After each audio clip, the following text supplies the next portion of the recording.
Bonjour à tous, bienvenue sur Libre et Pratique, vidéo du potager du mois de juillet. Alors après le beau temps, la pluie, le beau temps, évidemment tout a très bien poussé. Mais comme à mon habitude, c'est devenu ma marque de fabrique, j'ai planté trop serré. Alors ici les carottes avec entre des repousses de tomates dattes qui ont l'air de bien performer. Avec des tagettes aussi, plein de tagettes. Pareil, qui sont repartis à partir de graines qui ont dû tomber au sol l'année passée. Les choux, comme j'avais expliqué, j'avais interverti les choux de Bruxelles et... enfin, alterné plutôt. Les choux de Bruxelles et les choux blancs pour que les choux de Bruxelles se développent en hauteur et les choux blancs en surface. L'idée a l'air pas mal et de bien fonctionner, sauf que là aussi, j'aurais pu espacer d'au moins 10 voire 20 cm entre les plants en plus. On est toujours plus intelligent après, hein, c'est comme ça. Qui n'essaye pas ne se trompe jamais. Ici, betterave, cornichons, les tomates, là il y en a plein qui arrivent. J'espère qu'elles ne seront pas toutes en même temps, parce qu'il y en a vraiment beaucoup. Vous voyez mes différentes variétés. Alors les Grégory Altaï que j'avais dit à la vidéo précédente, je pense, qui était numéro 1 cette année. Bon, en hauteur c'est toujours numéro 1, sauf qu'elles ont sans doute envoyé leurs fruits trop tôt.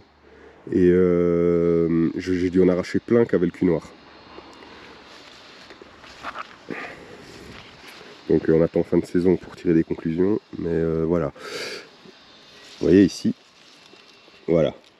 Typiquement, ben là c'est le cul noir, c'est donc la nécrose apicale. Donc c'est entre autres une carence de calcium. Enfin si vous voulez, c'est le bout de la tomate qui n'est pas irrigué, quoi. Et du coup elle meurt. Et ça sert à rien de les laisser sur l'arbre parce que ça continue à pomper l'énergie pour rien, parce que vous la mangerez pas de toute façon. Donc, sauf si vous êtes très radin, vous pouvez la couper en deux et manger le dessus et pas le dessous. Mais voilà, on n'en est pas encore là. Ouais, ici les roses de Berne, les fameuses Auriga. Vous avez vu ça? Des courgettes, des potirons, plein de potirons. Et alors les maïs là, qui ont très bien poussé, qui sont plus grands que moi, qui commencent à fleurir, avec les haricots qui ont poussé dessus. Voilà, Sophilantre. Ici un plant de topinambour. Alors en fait ils sont arrivés ici parce que mes topinambours sont là.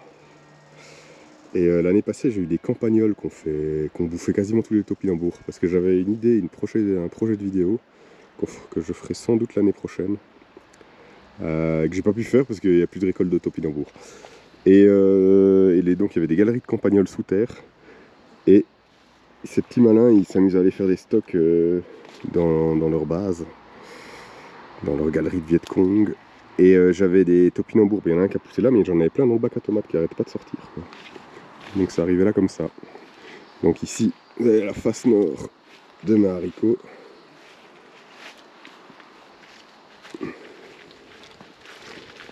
On continue. Ici encore concombre, cornichons. J'en ai vraiment plein, ils deviennent énormes. Faut que dans les prochains jours je trouve une stratégie pour savoir qu'est-ce que je fais avec. Je vais sans doute les couper en morceaux et faire des bocaux avec. Les faire aigre doux. Les potirons qui arrivent là maintenant, ça se développe bien. Hop, on va de l'autre côté. Ah ben oui, il y a des mûres pour la première année.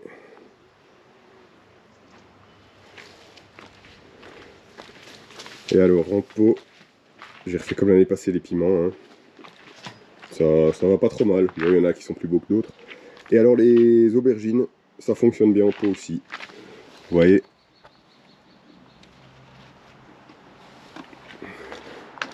Et donc ici les aliacées, côte de bête. Donc il y a encore des potirons et des betteraves. Et un dernier bac avec des patates, parce qu'il faut bien manger pour la calorie, comme dirait l'autre.